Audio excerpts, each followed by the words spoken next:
How do you see India's policies and economic situation, and are we equipped to deal with the slowdown? So I think we have done quite well in the last, I would say, 20 years or so. If I take even a long period of about 15 years, we've grown about 7.7%. In the last 5 years, we have grown 7.5% under Prime Minister Modi.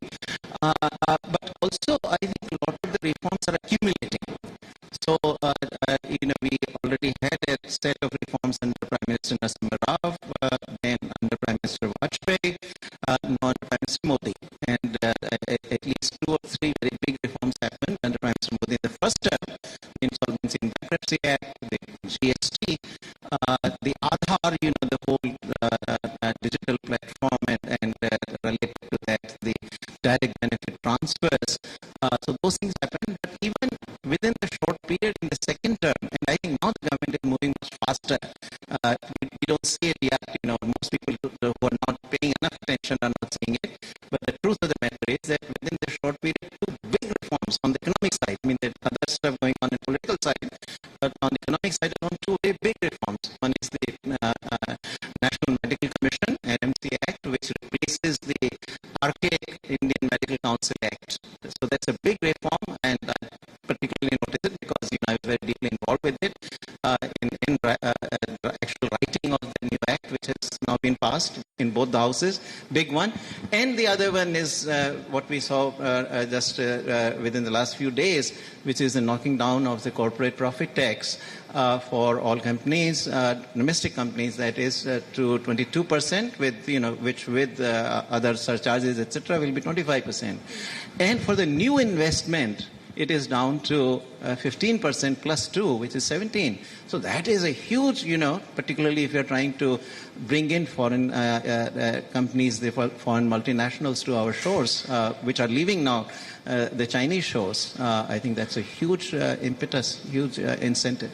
The trade war between the US and China, while most agree that it is not going to help anyone, it makes everybody bleed.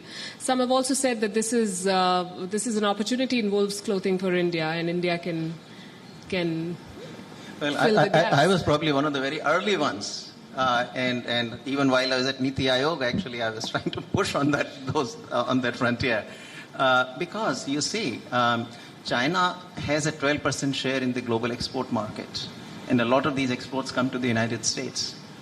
So, that's one factor. But there's also the second factor going on, which is the Chinese wages have gone up. Today, Chinese wages are easily about 3 times the wages of India on average. So, there's a big shift underway of the production structure, location of production. And right now, in most of the news that you see, largely this movement is happening to Vietnam and to Bangladesh and all. But none of them have got the kind of large workforce that is ultimately required to replace China as the manufacturing factory of the world. Only India has that kind of workforce. What we are still lacking is fast enough movement on economic policies. If India moves fast enough on economic policy reforms, and I mentioned labor, but also Land Acquisition Act, I think that has to be fixed also, because after all, large factories require large spaces. And in India, where all kinds of encumbrances exist on this plot or that plot of land, it's very difficult for a private person to go in and acquire or purchase purely, 100 acres of land or 200 acres of land.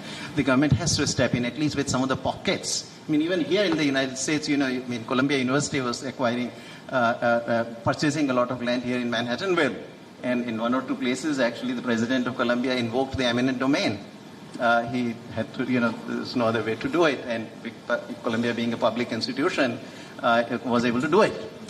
So, land acquisition is another very big issue which needs to be addressed. Now, the Prime Minister, to his credit, had tried it in his first term. But in the end, he couldn't carry the legislation through the Rajya Sabha, the upper house. But today, now he has votes, I think, in both the houses. He can do it. He can do it. And he has been very bullish on reform. And he said in the speech in Houston that we do not believe in incremental change anymore. We're looking at comprehensive change. Coming back to the trade war and the adverse tariffs that America seems to be slapping on pretty much everyone. Do you think that this is hurting the global economy as a whole?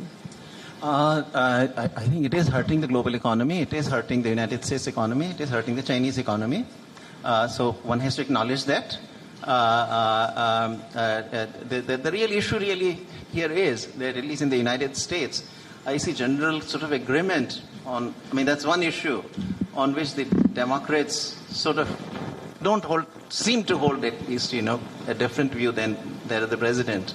So on that front, I'm not very optimistic that, even if we have a change of government here and a democratic president comes into White House, whether he would be able to or she would be able to, in a big way, kind of roll this back. There has been a sense here that that China has not played by the rules of the game, and therefore something needs to be done. But the problem, of course, also is that in a trade war, it is a bit of a dead end. I mean, I started writing it almost 1.5 to 2 years ago that China is also an aggressive and belligerent power. So it's not that it will simply back off. It would challenge the United States. So I think that's what we are observing. And with that.